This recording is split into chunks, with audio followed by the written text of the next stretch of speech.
Kijana, leta vitu zangu. Leta. Yaani si unahama, si utoke uhame. Wewe kazi ni kutumia tu vitu zangu venye unaleta maji ni yangu. Hata nguo mimi nimekubaia nimejipezi kwambia utembee. Sasa mama unataka kuongea Colgate juu ya kusema nitahama. Ha, si uhame. Bila yote juu ya Colgate.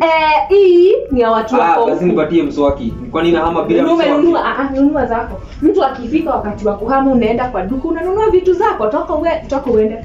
Kijana toka uende. Ndio kusema nitahama. Mzee, tutapatana kwa njia. Mama unanifukuza. Kwani mimi si mtoto wako? Tutapatana tukiangusha. Mimi si mtoto wako. Wewe si mtoto wangu. Tutapatana tukiangusha vitu. 5 minutes later.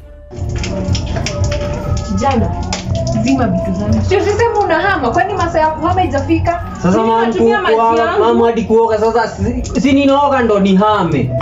Huogi hama uende uogea kwenye unaenda. Wewe si umemea, wewe toka uende utoke uende uhame hama. Sasa hizi ni shughuli. Mama sasa hii ni mambo gani? Wacha kutumia utanilipia sana. Si unaenda kushipa yako hama. Hama tu. Hama toka kwa bafu yangu unachukua bafu na utoosha. Uoga. Ende uogea na huko tu. Enda kabisa. Sawa. A few moments later. Kijana, hebu toka achishia.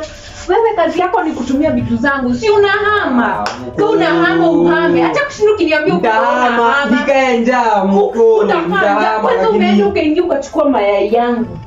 Watoto wangu wengine watakuja nini? Si wewe ni mwanaume si uhame. So mimi si mtoto sema ndahama. Ukifika wakati wa kuhama unatoka. Ujaenda kwa shamba. Wewe hama uende ukae maisha yenye unataka. Toka uende. Si unahama. Toka. Hebu toka kwangu. Hebu enda acha kurudi nyuma toka. Enda kabisa.